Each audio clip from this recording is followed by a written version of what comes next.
going on, everybody? It's your boy, it's your brother from another mother, Dan Rob, coming back to you from It's Debatable. I apologize, I've been gone for a little while. Been busy, but there's no excuses, and it's time to just get some great content out to you all, and hope you all will enjoy. Well, tonight I'm coming here talking to you about the Lakers signing Darvin Ham, the assistant coach of this past season of the Milwaukee Bucks, and recently he just had an interview, and he talked about some of the things that he's going to do with the Los Angeles Lakers this upcoming season. And 3 words stuck out to me. He said competitiveness, togetherness, and accountability.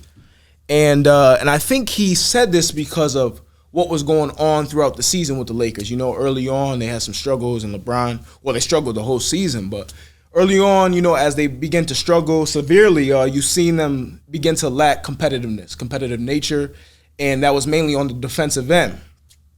And so you would see, I got to get on him. He's my favorite player, Russell Westbrook, but I got to get on him, not being tenacious as he usually is on the defensive side of the things. And that affect the Lakers on offense because, Russ being an engine, we know LeBron is one of the greatest players, number 1, number 2. You can put him wherever you want, but he's one of the greatest players of all time.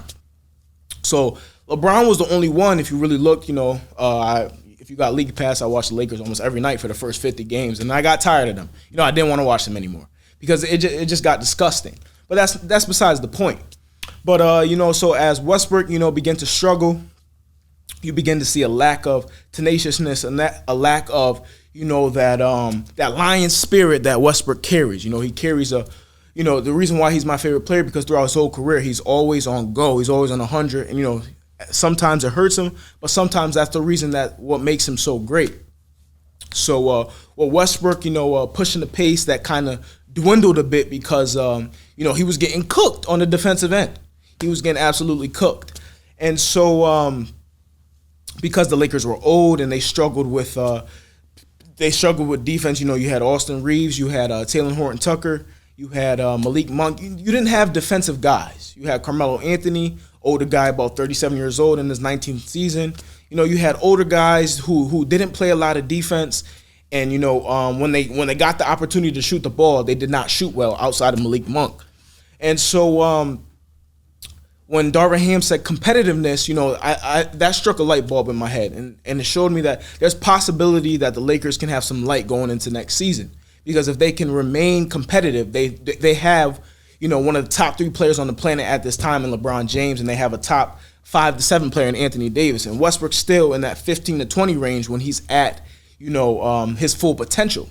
So if they can lock in on those 3, and those 3 right there can be competitive, then I think we can get a great Lakers team. And he said togetherness. So what about togetherness? What about that?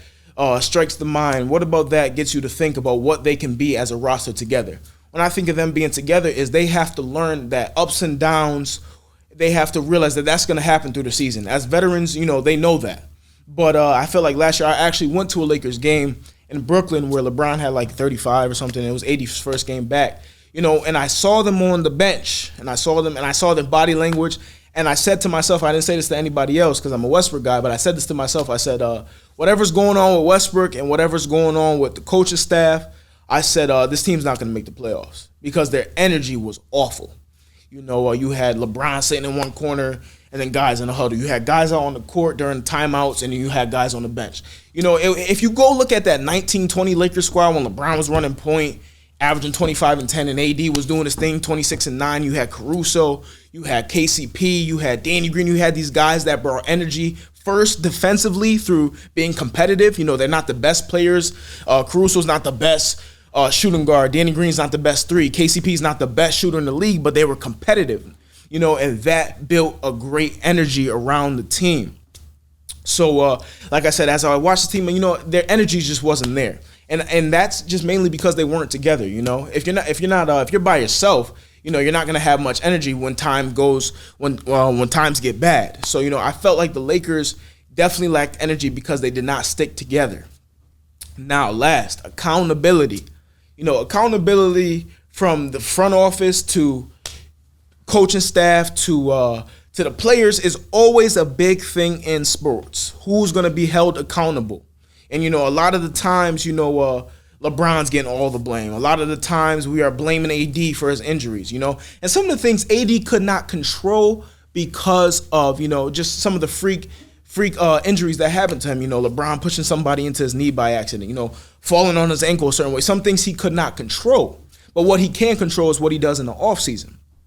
And so I think that Ham and the Lakers coaching staff have to be, they have to really be on AD during the offseason. What is he doing to build himself during the offseason? Yeah, you might have put some weight on, but is that weight going to help you with your jump shot? You go look at his jump shot in the 1920 season, more fluid, a lot of more motion to his jump shot.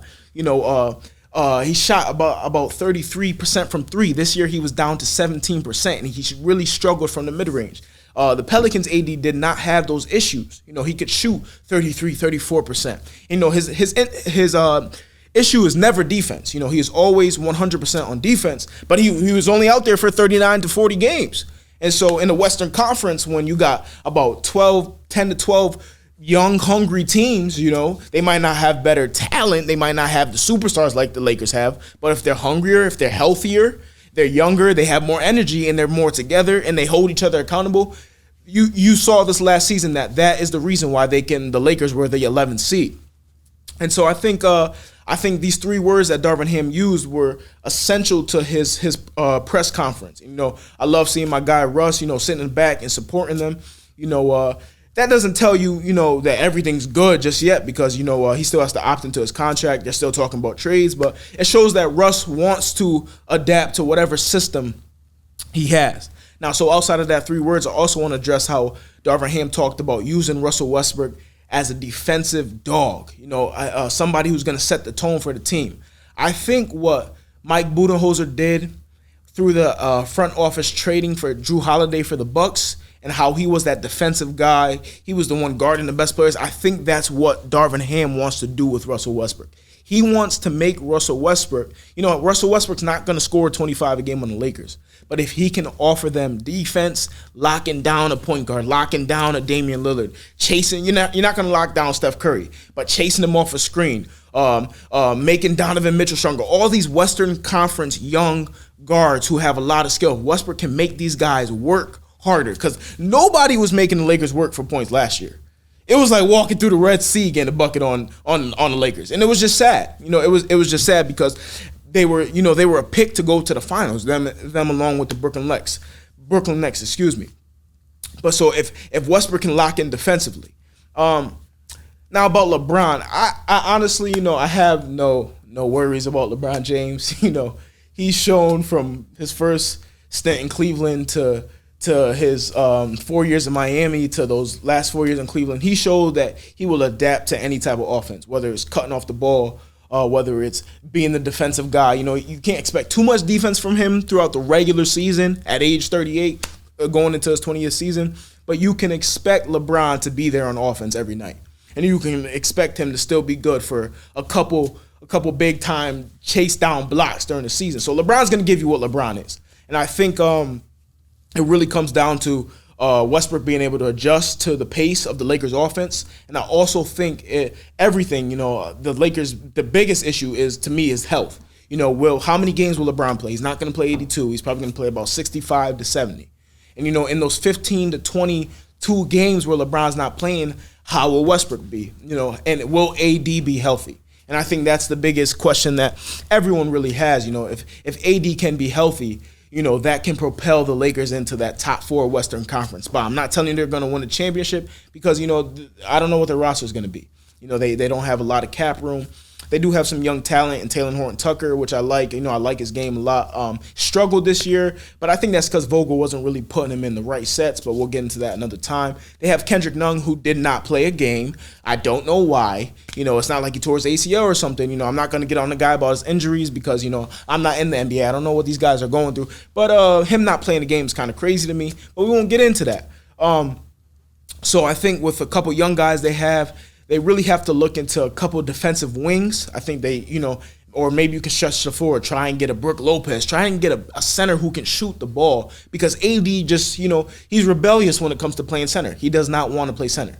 he wants to be the forward because, maybe it's a little too rough for him in the paint. Who knows? So I think when it comes to the player side of things, they have a lot to figure it out, but it can be figured out. Now back to Darvin Ham, one thing I really liked about him is that he signed his first assistant coach hiring was Rasheed Wallace, and I think that was essential for the development of AD's mental. We know Rasheed Wallace to be a great three-point shooter at his size. Him to be a dog on the defensive end. Him to be a guy who was just always arguing with refs.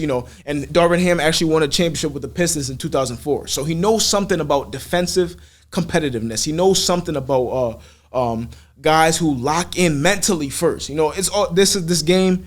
This game at any level is always a mental battle. So I'm really excited to see what level of mental competitiveness that the Lakers will bring. I really do like this hire in Darvin Ham. I was hoping for Mark Jackson as a Westbrook guy. I thought he would be a good fit for, a point guard in Westbrook and helping him and LeBron adjust. But, I still like this Darvin Ham guy. I think he's going to be very good for the mental side of things first. And I think everything after that will help the Lakers get back to that championship contention level. Yes, they have to figure out the roster, as I said before, but, that will take time in the offseason, and we'll come back to that once we see the full roster.